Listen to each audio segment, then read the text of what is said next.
All right. Happy New Year, everyone. It is the January edition of the Key Ministry Disability Ministry Virtual Roundtable. And today we're kicking off the new year talking about, I'm going to get my three I's mixed up, Lara. Intake, integration, and Invitation. thank you. All right. Excellent teamwork. Okay.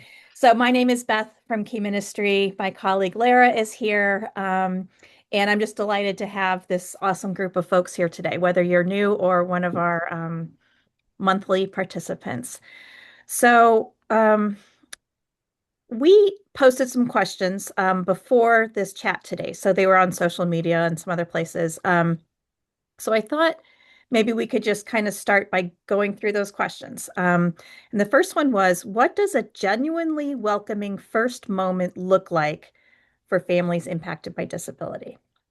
Does anybody want to kind of share that either from like a personal perspective or from like if you're on church staff? Um, what does that first moment look like? Your family coming to the church for the first time. Well, Yeah, Amy. I think it's being excited when they walk in the door. It's it's acknowledging that they're here and that you're glad that they're there and not making them feel uncomfortable. I love that. Seeing them, well, like we're glad you're here, not, oh my Yes. gosh, now what do we do? Kind of. Mhm. Yeah, I love that. Any other thoughts on that one? Yeah. Yeah, Nadia. Um, I would say it actually begins in the parking lot, right? So the minute I pull into the church parking lot, if someone recognizes that we have a wheelchair accessible van and is immediately cognizant of that, and putting us to the accessible parking, telling us how we could get it easier, that sort of thing. So if it's a visible disability, then it starts in the parking lot. I love that. Yes. So starts even before you go through the doors of the church, but starts in the parking lot. Yes. And I would argue that it starts even before the parking lot. I would argue that our church websites can play a role in this too. Does anybody want to speak into that? Yeah. Um, I, I'll speak to that. Okay. Yes, I absolutely agree. If I can't figure out the service times or even know where the church is from the accessibility of the website, um, I'm I'm obviously not gonna attend. So I completely agree.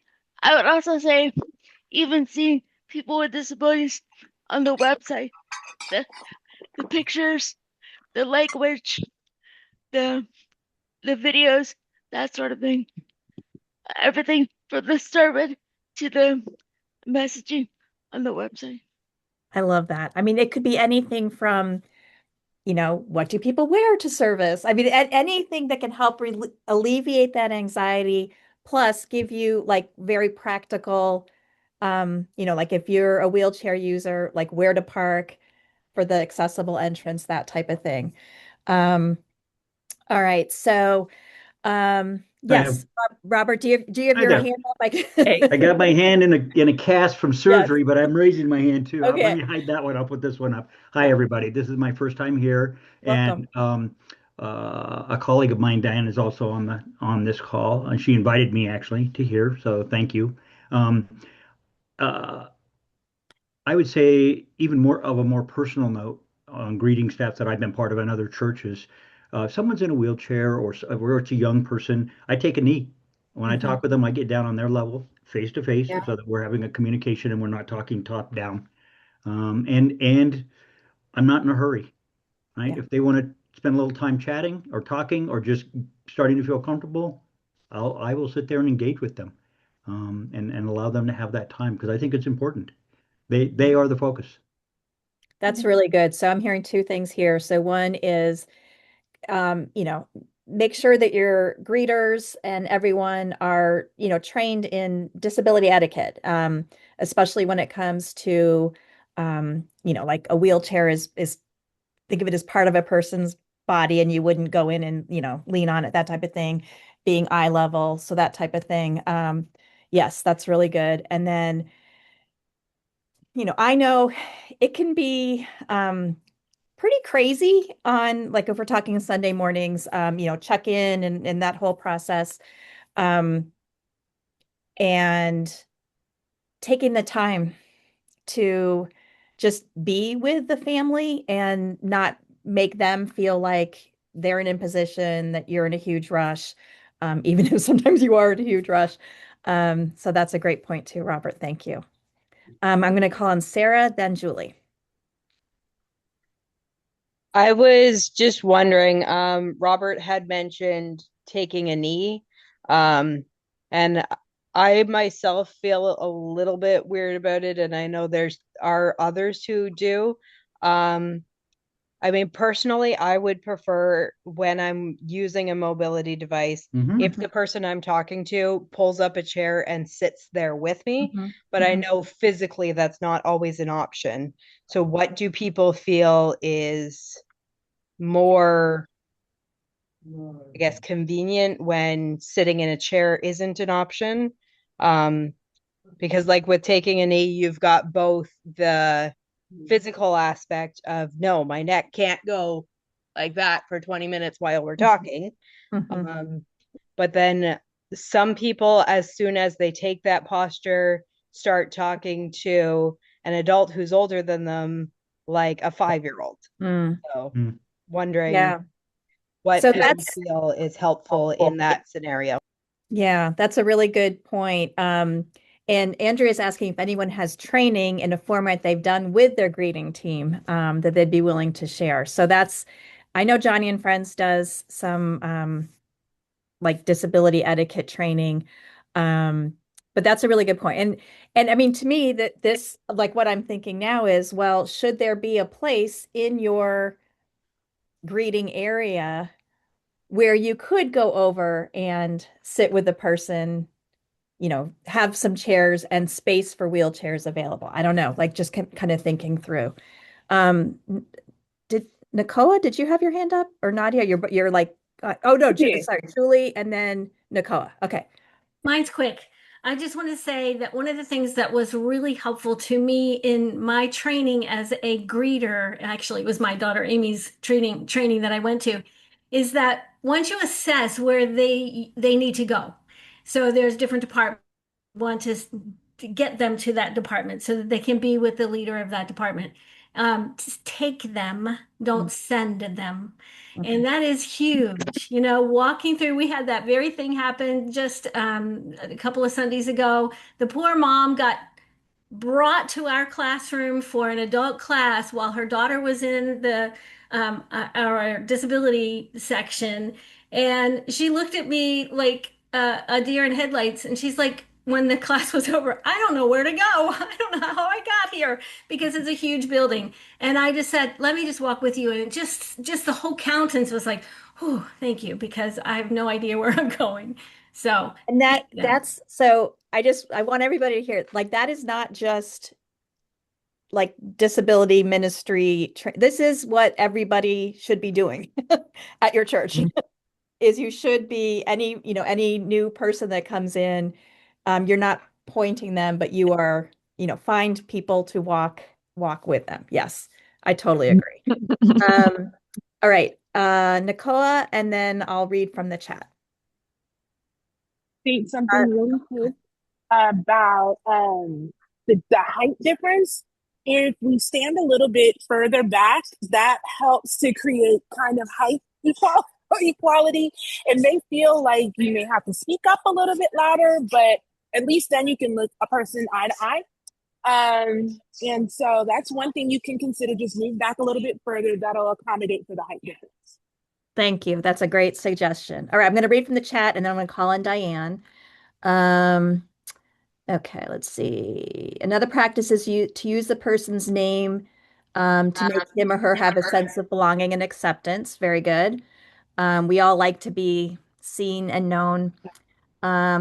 Always try to connect them with another person or parent that can help them once you have to leave and go to whatever you need to do. Yes. Thanks for the encouragement, Michelle. Heard and seen. Yes. Um, all right. Oh, yes. And thank you for introducing yourself, Nadia. Excellent. All right, Diane. I was just going to add to what's already been said.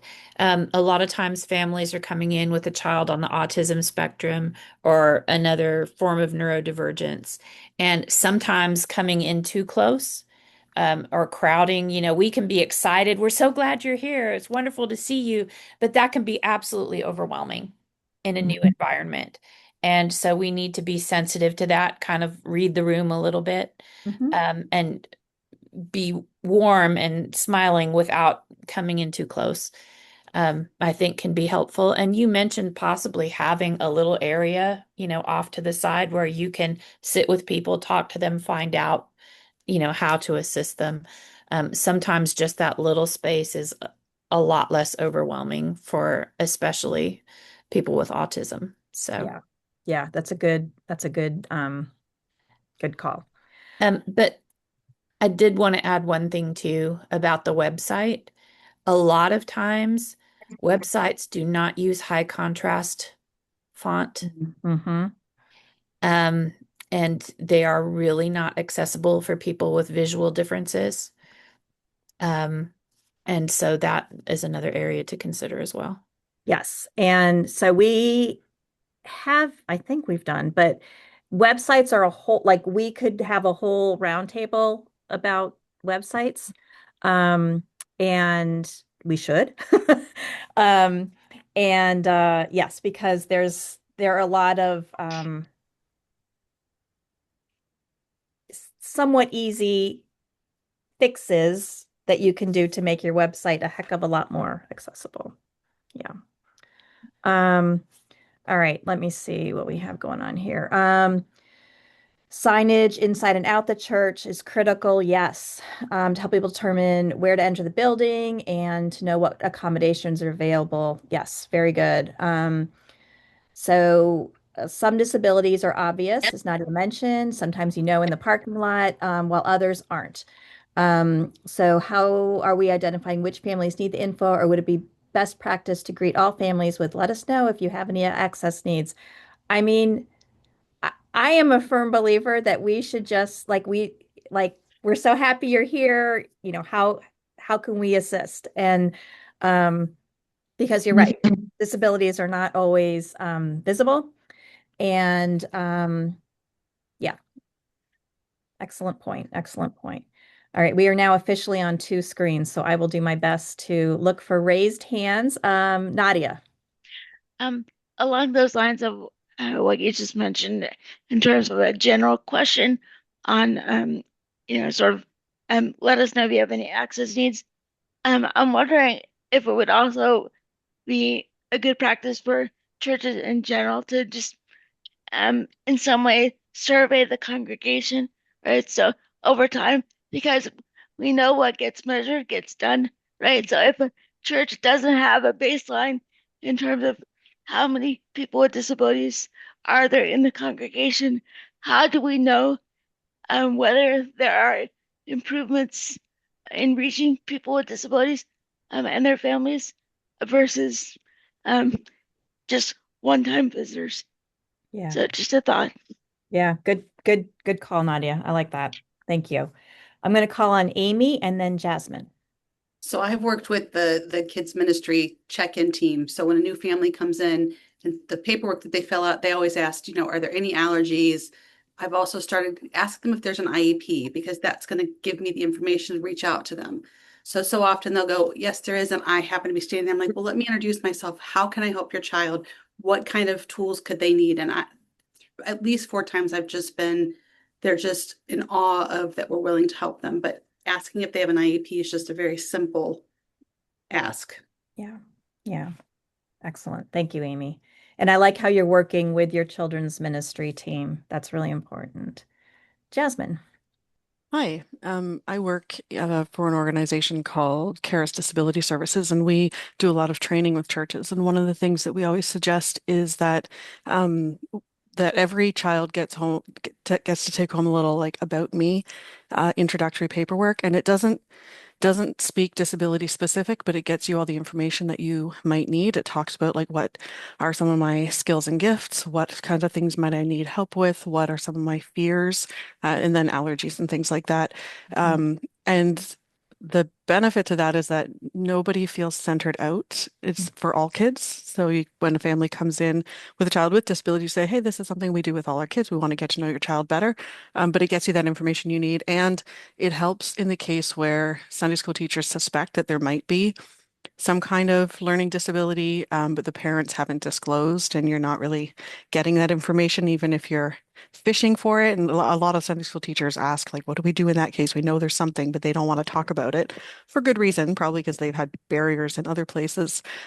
This is like it's non-threatening, but it helps you get some of that information. So I'm gonna try to find the link to the one that I always share with churches, just because I like the way it's worded. If I find it, I'll drop it in the chat. Okay, great. And Key Ministry has one as well, like an intake form.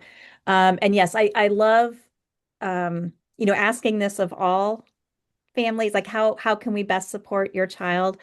Um, and yes, oftentimes you will not hear from like parents may not give you the information up front for a variety of reasons because um, they've been hurt before.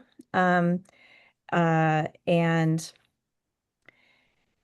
my personal feeling on this is I don't need to know a diagnosis. Okay. I just need to know how to provide the best environment for your child to learn about Jesus, right? Like that's kind of the goal for me personally. Um, and so by finding out what kind of support might be needed, that I think then you can kind of come up with a plan for that particular student. Um, all right. Let's see. Was I calling on somebody else? Um, okay.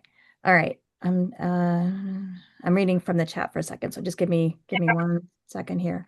Or actually, wait, Lara, where are you? I lost Lara. Lara, where are you? Beth, I'm right here. Okay, wait. Oh gosh, we have so many. Okay, there you are. Hi. Okay. Do you the intake form? I guess let me talk about intake forms for a second, and then uh I will. Are we able to share the link in Yes, I got it right. Is it ready to go? Okay. Ready to Okay. go. So the second question I was going to ask anyway is how do we gather the information we need without making intake feel clinical or overwhelming? And so we've already been having some discussion here about, if it's something that you ask of all families. Okay, hang on. I need to. Um, but and Jasmine has a form that hopefully she'll be sharing, and Key Ministry has an intake form as well. But one of the things that with an intake form, and I love to ask first, like, tell me something you love about your child. Like, I love to just start it out, whether it's a discussion that I'm having or an actual intake form. Um, but again, I don't think we need to be concerned about specific diagnoses. We're just looking for like what kind of support does the child need. Um, let's see, Barbara's saying for the About Me form that Jasmine mentioned, do you recommend once a year or as a new child attends? So yes, because kids change over time, and certainly the support needs may change over time, for sure. Um, and also, as we know, like if you're working with kids who are, quite young, preschool, sometimes there's behaviors and needed support that are very age appropriate, and then sometimes things don't get, aren't obvious or don't get again diagnosed until later in life. So personally, I think definitely like when there's a new family, I like to, every year or couple of years, just have that conversation again, just to make sure that you're aware of any major changes in, like uh, seizure protocols or, or something like that. Um, Oh, I love this. So, everything's going so quickly in the chat. Let's see. Amy Julia Becker put this out in her blog today. One question I wished every doctor asked, what makes you smile about this person? So I'm adding this to my intake form. I love that. Thank you for sharing that, Danielle. Um, okay. Let's see. And then, um, okay. Andrea's sharing she didn't focus on the diagnosis at first. Most families usually share right away. I did take the different diagnoses that we know we serve and use common things with those in a leader training to help our volunteers. Yeah, that's good. They were thankful for that. Some things overlap and are the same. Some things are more specific and need to know. For example, seizure protocol. Yeah, that's good. All right. Providing support is the first and foremost matter at hand. However, eventually knowing a diagnosis will give further context and help equip the caring team to more effectively provide support. Thank you, Brad. Okay. All right. And then, okay. We're working on sharing and we will post links to the things that we're mentioning. So we'll figure out Jasmine's link. And we'll post that when we post this recording. So you'll all have access to that. Michelle. I was just thinking, there is a skill set of being able to triage on Sunday morning of like what really are the priorities because I know some intake forms can get so expansive that Mhm. it's a 4-page document. Right. And for me, I still want those parents and caregivers to still get into adult worship. So there's just that really nice skill set of just knowing like what are the priorities of like the support that we need to get us through the next hour. And then later, I had times where I would just follow up with the families and get kind of that detail report with more information that the family wanted to share. But just be mindful of your heart posture. We were talking about physical posture earlier, but I think our heart Mhm. posture can come a long way when we're going through that intake information. Right. Right. Again, like how is it not clinical? How is it not a 4-page document? So that they miss going to service at all. Yeah. Yeah, good call. Um, all right. Where do families most often fall through the cracks and why? Anybody want? And I think we're on 3 pages now, so I'll be looking for hands. Does anybody want to talk about that? Yeah, Nadia. Um, I'll just speak from my own personal experience. I think if disability is ongoing and there are ongoing needs, I think sometimes that is a space where um, sometimes families can fall through the cracks, especially if someone is undergoing extensive treatment or medical care. And over time, they may drop out of the community for a few weeks, a few months, that sort of thing. So that's just been my experience. So Okay. Okay. Yeah, that's good. Thanks for sharing that. Anybody else want to speak to that? Danielle? I haven't been on Zoom in since last year. And I've forgotten where the like hand Oh, the is. hand So raise button is? yeah, so forgive me, I'll look into that. That's okay. You raised your real hand and I saw it. So something that I'm struggling with is as our ministry grows, I always have loved sitting down with families one-on-one, and that's evolved from coffee to Zoom to over the phone to I'll come to your house to you come to church to, like I'll try to make it as flexible as possible. And then I've gotten away from an intake form and I ask them a lot of those questions, but it's more conversational and I take notes rudely typing on my computer because I can't write and read my own writing, but I let them know that's what I'm doing. Just to try to get away from having another form that they have to fill out because they have to fill out forms to do anything else on campus because that's how we track people. Mhm.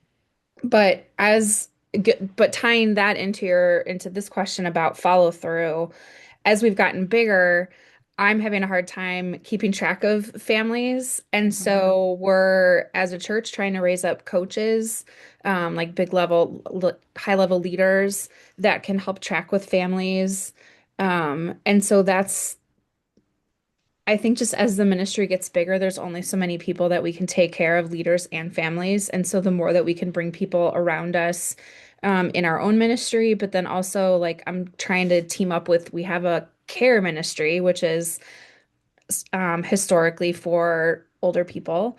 And so how can I tie into like their Stevens ministers and their pastoral care staff to help take care of families, like Nadia said, that are going through difficult and traumatic times. And people in our ministry are generally going through those more than and in another ministry. But to help them not fall through the cracks, who can I recruit as a high level leader, and who can I tap into on our staff already in a ministry that already exists, to help these people not fall through the cracks. Yeah, yeah, you raised a really good point there about working like cross ministry, and I think I'm gonna guess we're gonna have more discussion on that. Grace Ann. Um, I think for us specifically, we're kind of in the middle of establishing everything. So we've started really well with the kids ministry team. But I think the transition period for us is really where people fall through the cracks, and not just students alike, but also their families. Because we're trying to do, families and caregivers as well as the student or person who would need whatever service we can provide for them. So I think those transitional periods, whether they're going from lower elementary to upper or from upper to youth or youth to adult, in those transitions, those are really difficult for us especially. So I'm sure that that's hard for a lot of other people as well. Yeah, I think yes, and I think you've nailed it. Like transitions from between age groups, between ministries. Like I think that's definitely a time when individuals and families can fall through the cracks. Yeah, for sure. Jessica.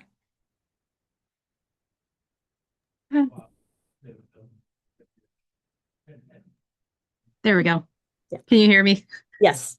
My name's Rachel. This is Jessica sitting next Oh, to okay. me. I do our check-in, and Jessica is our children's ministry director. And right now we have families falling through the cracks because we have kids moving up from nursery into our pre-K classroom, getting a diagnosis, and we don't know how to accommodate and support them because we are just now starting a buddy ministry. And so like we had a family show up 2 weeks ago with two kids on the spectrum, and they were just having behaviors that we were not equipped to handle. And they were like, okay, we're going to take a minute and go out to the car and calm down. And then they never came back inside, and now we can't get a hold of them. But it's like we're that has been a pattern of like we're getting them fresh out of a diagnosis where the parents don't even know what helps. And we're like, we're trying to help, but we don't know how. So Yeah, that's a really good point. And I can see a lot of people nodding their heads on that one. And Lara, feel free to unmute because I see you nodding your head a lot over there. Oh, yes. Jessica, yeah. Okay, okay. Jessica and tell me Rachel. Rachel, Jessica and Rachel. First I was off, actually messaging you on Facebook this morning. were you? I'm Yes. sorry. I need to get Anyway. on Facebook a lot more. I live on Instagram, but Or not Facebook, Instagram. Okay, cool. Yeah, So- sisters, let me just tell you, keep doing what you're doing. And keep pursuing families like you're doing. 6 years ago, 3 months before the diagnosis, I got called out of women's Bible study for that very thing. And I just took him out and went to the parking lot. I was like, well, I guess we got to leave. And the volunteer chased after me and said, oh no, we didn't mean for you to go. We just needed to know from you as a mom, like, how do you want to help? And that's the part about before diagnosis. We don't even know how to tell you how to help. Yeah. And so gosh, every time I get on these calls, I start crying. What the beauty of the gospel in the community of believers is church leaders were some of the first people. Melissa said triage, so totally best word to use for that, to help me navigate the diagnosis, even if you don't know how.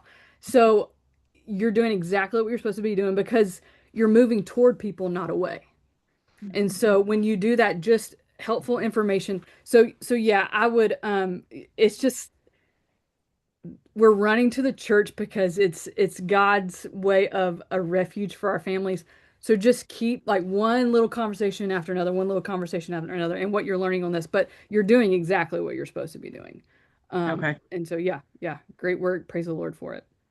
Yeah, thank you for sharing Thank that. you. Yeah. And I think, we talked, or I think I read it in the chat earlier. When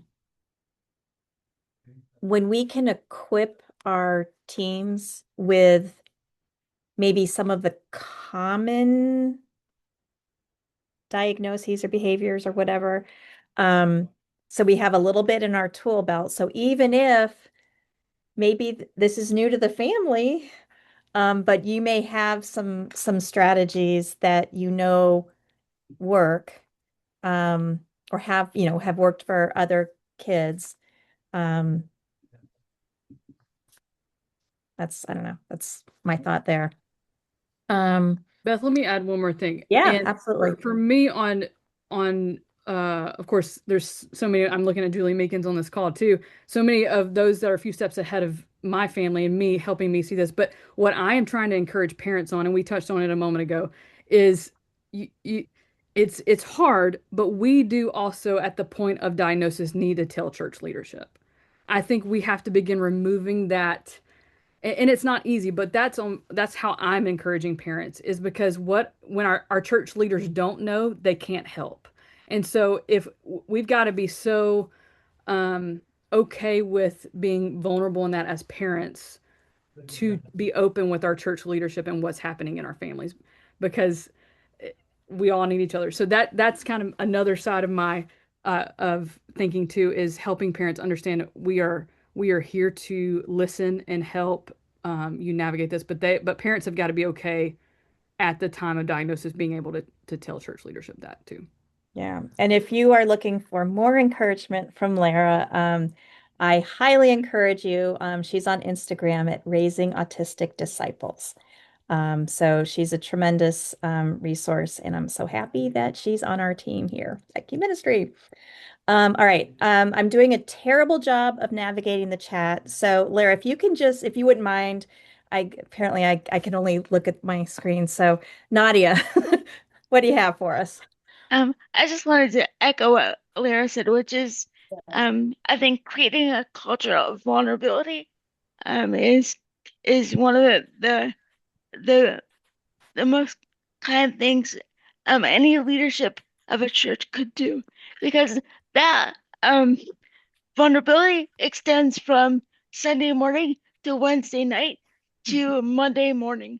And so really creating that culture and ensuring that small group leaders, everyone who may come in contact with someone who's visiting or even a member, just has an understanding of like, we're here to help and everyone is broken. We all need Jesus.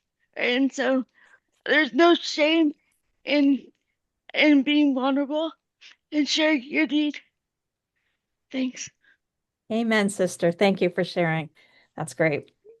All right, I'm going to head over to the chat because I can follow some of this. So Yeah, Andrea's saying some good stuff. Yeah. yeah. So one thing that Andrea's does is to support families that have just received diagnosis is to share community resources that they may need. This level of support shows them how much you care. And Don said, yes, in youth ministry, we call this community mapping. And it's so important to know the resources and support available to families in order to support them well. And then Andrea, I do a lot of this with our families, with adults as well. I'm blessed that my church lets me focus on this as well as the spiritual needs. So I love that. Thank you both for sharing. Lara, what else do we?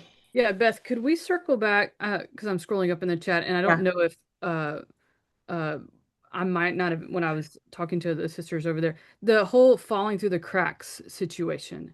Could we roundtable that question of what has worked for you all when a family has come, you've done everything you've done everything, right?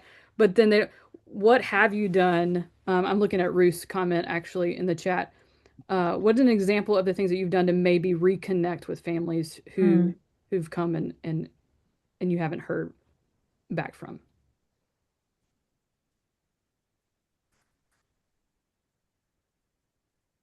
should I read Ruth's? Should I read the? Sure, and then Julie Yes. making. Okay. All right. I think sometimes families can fall through the cracks when the families don't feel able to share what is going on. An example is a young girl at a church who has an eating disorder, and the child does not want anyone to know, so the parents have not shared this with the church. Um, so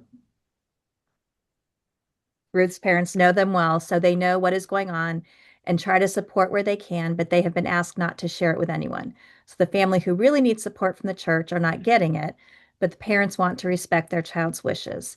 I think this can happen with mental health challenges where people do not feel able to share what is going on. Yeah, 100% yes. Okay.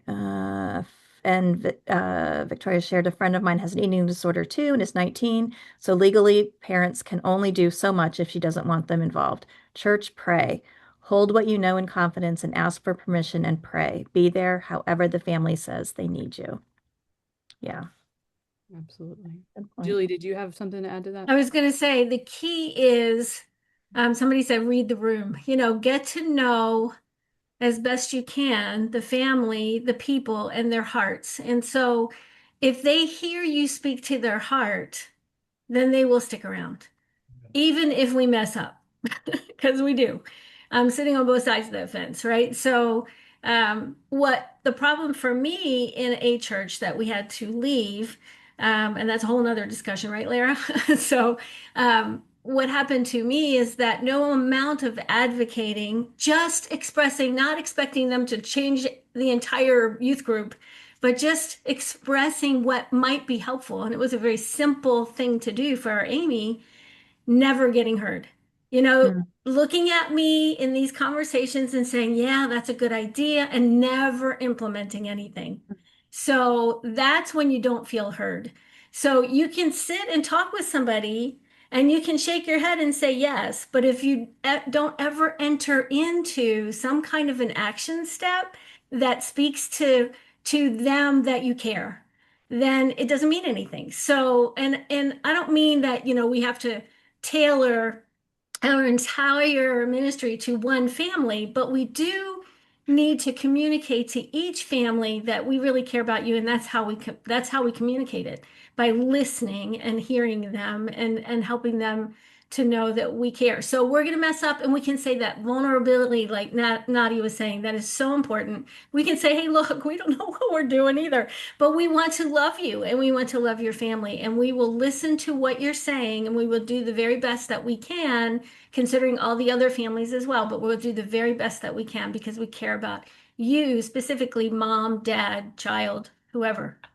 Yeah, absolutely. Thank you for sharing, Julie.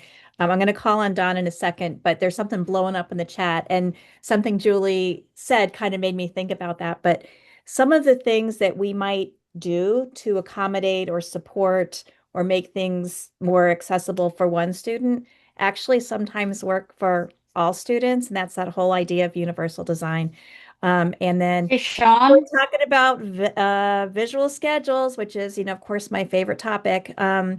And so that's a thing that might help that one student maybe who has anxiety.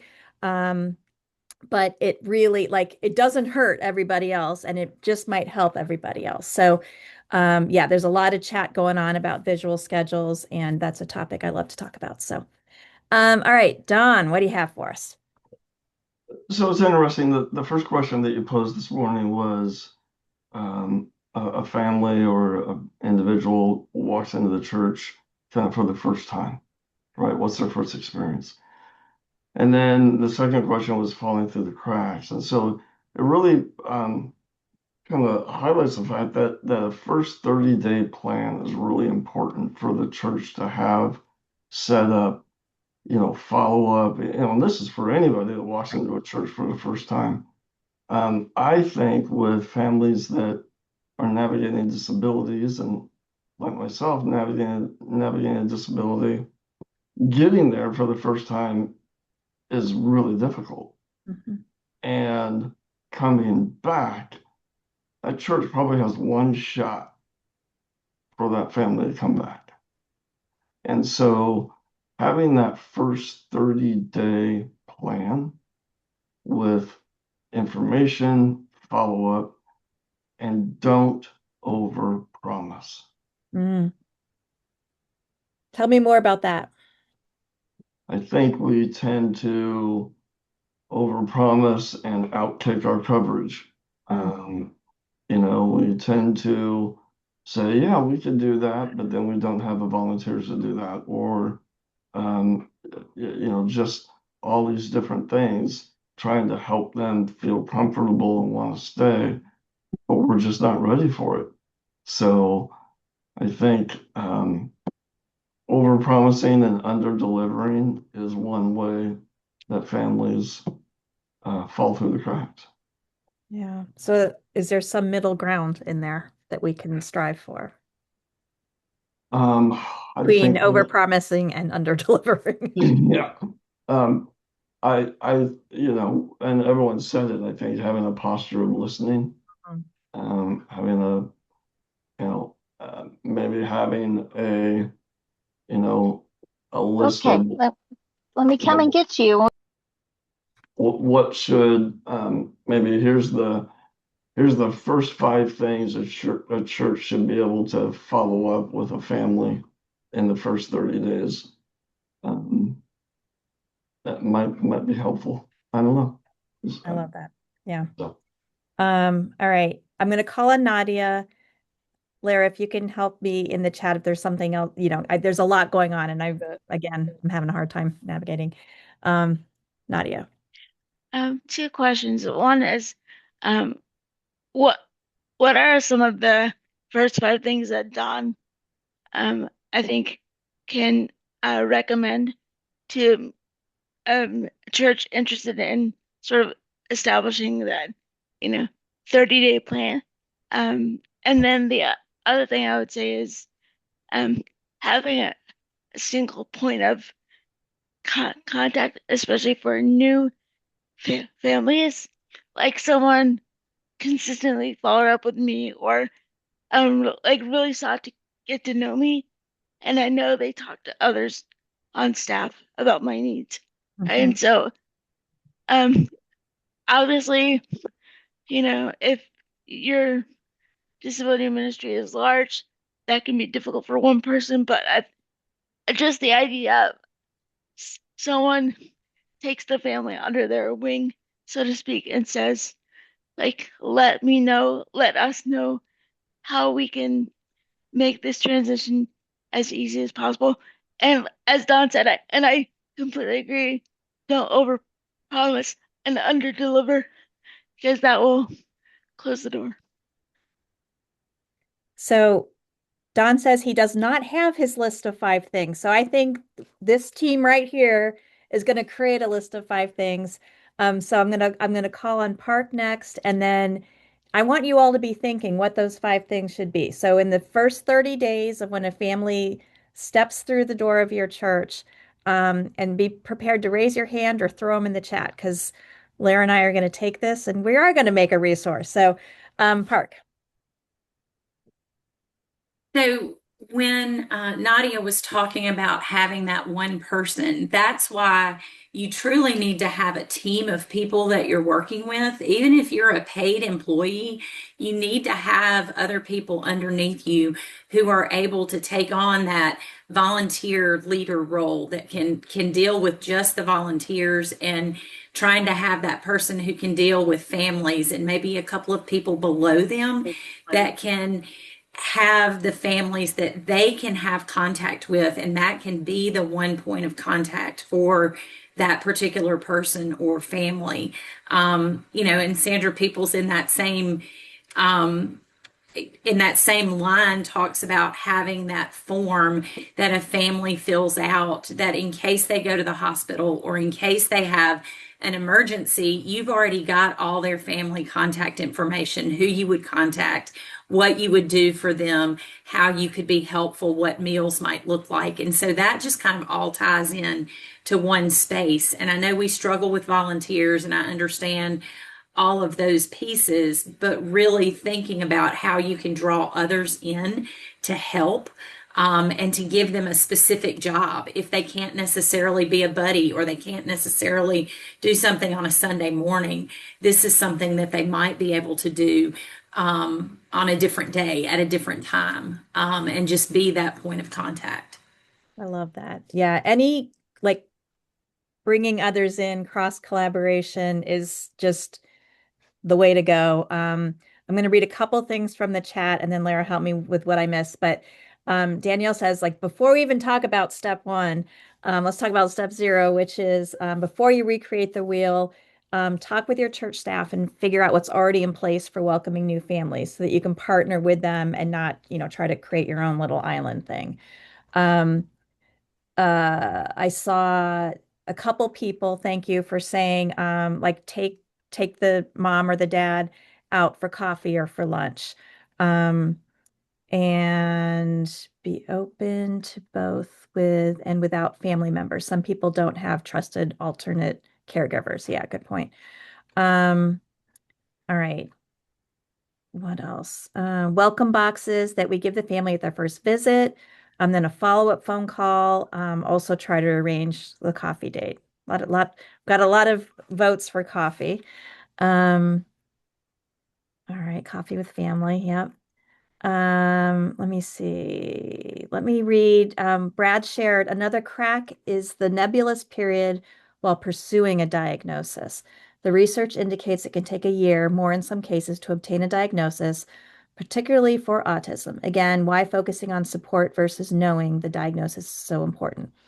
My experience is that families will eventually tell you that they are in the process of obtaining a diagnosis for their child, which accentuates the need for support as a diagnosis simply validates what they need to begin with. Once that diagnosis is obtained, the focus of support needs to shift and encompass the parents as we should already be giving the child what he or she needs. Yeah, good point. Lara, what did I miss? I think you got everything, Beth. Okay, all right. But talk Good about discussion. personal phone call, yeah. Make sure that every ministry has an understanding of what it means to welcome all families, including those impacted by disability. Yeah, this is a good point. And this is one, like if your church has not, like if you have not gathered as a team and talk, if you're in church staff, and if your staff has not gathered as a team and talked about, like if a secret, what are those secret shopper, like if one of those people came in, like what would they report back on everything? Like just think of every single thing from the parking lot to signage to just everything. And like if you have not thought through what a first time guest experience is like and what the follow-up is, make 2026 be your year to sit down as a church staff and do that. Let's see. Let's see. Texting them to tell them you are thinking about them and asking how you can be praying for them. Love that. Oh, I love that. Lara shared that she got one the other day. You're doing a good job, Mom. That means a lot. Yeah. The first personal phone call is always so appreciated by families. And Sarah shared, and if the parent says, yikes, I gotta go, be sure to continue the convo later. Ask about a good time if possible. Otherwise, call back the next day. Yeah. Yep. And another shout out for the welcome boxes. We do like little bags. Um, all right. Beth, this may be like a day 30 thing, and I'm curious what you all think about this, but it's also on my mind back because I've been talking a lot with parents about how before diagnosis, we were able to serve our church in totally different ways than we are now. So I'm wondering, because even after 6 years of my husband and I, our sons, we've now become the family that our pastors send people to, and so send other autism parents, which I totally love. But I'm wondering if at day 30, if you've identified a family that can help be your disciple makers in terms of another special needs family that is looking for a place to serve, that can't do a certain role another role that you maybe need, then tap them on the shoulder, say, hey, I know, we'll have to be creative and things like that, but I would love to have you meet this other family that started to come and you befriend them and you begin, texting with them or asking. It's just another way of both win, right? The special needs family that is as a few steps ahead can now serve in the capacity that they know their world, and you're able to not forget about the new family, but you're able to again start this discipleship ripple effect of handing the baton and keep going and doing this together. So that may be day 30, Yes. So here we go. But that is such a good point, Lara, and that's all part of the discipleship process. And I think like I would love for us to get beyond like just okay, we've got them in the door, yay. But like it doesn't end there. Like we all need to be discipled and including, individuals and families experiencing disability. So um I I don't know. I kind of want to I feel like that's like a mic drop one, Lara. And maybe this is where we end. But so let me tell you kind of what happens next. So first of all, I want to make sure that everybody knows that you are all invited to the Disability and the Church Conference happening April 21st through 23rd of this year, 2026. It's going to be in suburban, like outside Washington, D.C. There are several individuals on this Zoom today who are speakers at the conference. And so it'll just be a great time to connect with each other in person. There'll be incredible content. So I highly encourage you to go to disabilityandthechurch.com to check that out. Yes, I have a landline over here. And then also this recording and accompanying resources will be sent to you in about a week, and we post them on our website as well, in like our YouTube channel and all that. So um, Lara and I will comb through this whole chat later and maybe reaching out on certain things. But I just really appreciate everybody's time today. I think this was an incredible way to kick off the new year. Thank you for what you are doing in your respective churches to not just welcome individuals and families experiencing disability, but create, places of belonging. So thank you, and we will see you next month. Bye, everybody.